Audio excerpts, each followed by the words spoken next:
कानपुर में मां माधुरी ब्रज वारिस सेवा सदन अपना घर संस्था भरतपुर द्वारा अपना घर आश्रम काशीराम कॉलोनी के पास रतनपुर पन की कानपुर में शुभारंभ किया गया।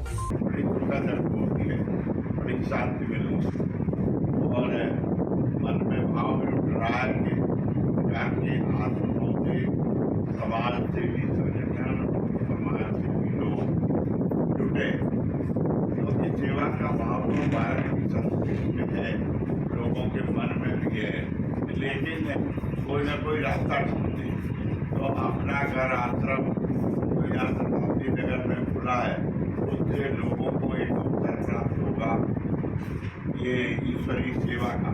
और मुझे विश्वास है कि कानपुर के जो श्रद्धालु लोग सनातन सत्य से जो प्रेरणा लेते हैं वो लोग हैं, वो देंगे और ये हमें लगता है ये आश्रम भी छोटा पड़ेगा, कहीं न कहीं बड़े आश्रम की जरूरत पड़ेगी। बताते चले कि आश्रम का उद्घाटन आश्रयहीन असहाय पीड़ित प्रभुजनों के प्रवेश के साथ ही किया गया था। इस आश्रम हेतु 25 आवासीय क्षमता का भवन श्री हरीश भारती यूएसए द्वारा प्रभु सेवा में समर्पित किया गया। आश्रम का शुभारंभ सांसद श्री सत्यदेव पचौरी और कल्याणपुर विधायक पूर्व शिक्षा मंत्री नलिमा कटियार के कर कमलों से हुआ था।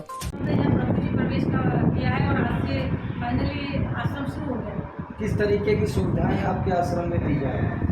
देखिए, जो लोग रोड पे असहाय स्थिति में पड़े रहते हैं, जो महत्तर नहीं खा सकते, उठाकर नहीं खा सकते, छीनकर नहीं खा सकते, है ना, ऐसे लोगों के लिए जो बिल्कुल रोड पे तड़पते रहते हैं दर्द के साथ, ऐसे लोगों को हम लोग लेकर आते हैं। यहाँ आने के बाद उनकी सेवा, उनका इलाज, उनकी जो भी व्यवस्थाएँ होती हैं रहने का बेसिक, ये सारा कुछ करते हैं। और इसके बाद जब वो अपने इलाज के बाद ठीक होते हैं, अपना एड्रेस बताना शुरू कर देते हैं, तो हमारा प्रयास होता है कि इनको पुनर्वासित किया जाए, इनके घर भेजने की व्यवस्था भी की जाती है। और अब तक अपना घर के द्वारा 25,000 से अधिक लोगों को इंडिया और इंडिया से बाहर भी 2-3 देशों में उनके घर पुनर्वासित किया जा चुका है। आप जैसे अपना घर जो है ये कि आश्रम है, तो उसमें आपका जो है क्या पद है, किस तरीके से आपका कार्य रहता है इसमें? देखिए, पद क्या होगा, शुरुआत तो की है, लेकिन हमारा तो सेवा का काम है, सेवक है और सेवा का काम भी देखते हैं। क्या गवर्नमेंट से कोई आपको सहयोग मिल रहा है? सर, ये पूरा जन सहयोग से चलता है और अपना घर की आवश्यकताओं के लिए जो चिट्ठी लिखी जाती है वो ठाकुर जी को लिखी जाती है। आप पूरी इंडिया में जहाँ भी आश्रम है, हर आश्रम में ऑफिस में ठाकुर जी के लिए चिट्ठी देखेंगे। भूमि, भवन, वाहन, हमें जो भी चाहिए होता है, एक सुई तक, यहाँ तक कि अंतिम संस्कार की व्यवस्था, सारी जरूरतों को हम ठाकुर जी को लिखते हैं और ठाकुर जी ही मानव स्वरूप में किसी न किसी के द्वारा आते हैं और यहाँ की पूरी व्यवस्था है। अच्छा, जो आपके यहाँ लोग आते हैं जिनकी आप लोग सेवा करते हैं, उसमें एज ए प्रभु नाम संबोधित करते हैं, इसके पीछे क्या मायने? देखिए कि ये तो हमारा भाव है, अंदर से श्रद्धा है कि जब हमारे मन में ये भाव होगा कि हम प्रभु की सेवा करते हैं, वही भाव होता है ना, तो एक श्रद्धा अपने आप होती है प्रभु नाम से। तो ये भी प्रभु स्वरूप है, ये भी नारायण स्वरूप है, हम ये मानते हैं। और इनकी सेवा के लिए जो भाव अंदर से होता है, तभी अच्छे से इनकी सेवा कर पाते हैं। ये साक्षात प्रभु हैं और हम मानते हैं कि ये अपना नहीं, ये हमारा उद्धार करने के लिए आए हम सब।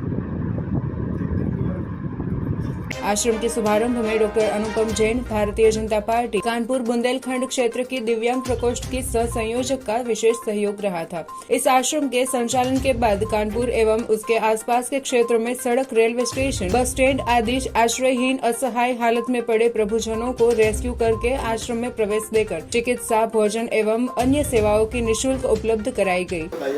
मैं डॉक्टर अनुपम जैन, क्षेत्रीय सह संयोजक दिव्यांग प्रकोष्ठ भारतीय जनता पार्टी से हूँ। मैं ये कहना चाहूँगी कि ये अपना घर करके जो आश्रम यहाँ खोला गया है कानपुर में, ये हम लोग के लिए बड़े सौभाग्य की बात है। और हमें लगता है कि जो सेवा भाव हम दिव्यांगों के लिए करते चले आ रहे थे इतने लंबे समय से, उसमें ये और एक ऐड ऑन हो गया है। क्योंकि जब हमने दिव्यांगों का कैंप आयोजित किया था, जिसमें हमने कृत्रिम हाथ और पैर लगाए थे, एक हरीश भारती जी की फैमिली है जो कि अमेरिका में रह रहे हैं, उन लोगों ने हमें कांटेक्ट किया कि इस तरह से हम जो कृत्रिम अंग का आपने यहाँ पे कैंप लगाया है, हम चाहते हैं कि उत्तर प्रदेश के लिए भी हम एक पूरा सुनियोजित सेंटर खोल दें यहाँ पर कानपुर में, जिससे कि पूरे उत्तर प्रदेश के दिव्यांग लोग यहाँ पे आके फ़ायदा उठा सकें। तो उन्होंने अपने माध्यम से यहाँ पे एक सेंटर दिव्यांगजन के लिए भी यहाँ पे शुरू किया है, जिसमें कि मशीनरी वगैरह सब लग चुकी है और उसका धीरे धीरे से शुभारंभ हो रहा है और दिव्यांगजन आकर के उसमें लाभ ले सकते हैं। इसी तरह से उन्हीं का एक भवन यहाँ पर पनकी में ये मौजूद था और उन्होंने अपना घर आश्रम को ये डोनेट किया और डोनेट करने से इस भाव से कि यहाँ पे नारायण स्वरूप जो निराश्रित लोग हैं, जो सड़क के आसपास में रहते हैं, उन लोगों को ला कर के यहाँ अपना घर की संस्था के लोग आकर के यहाँ पे सेवा करेंगे और अपना घर संस्था से उन्होंने कांटेक्ट करके ये भवन उनको दे दिया।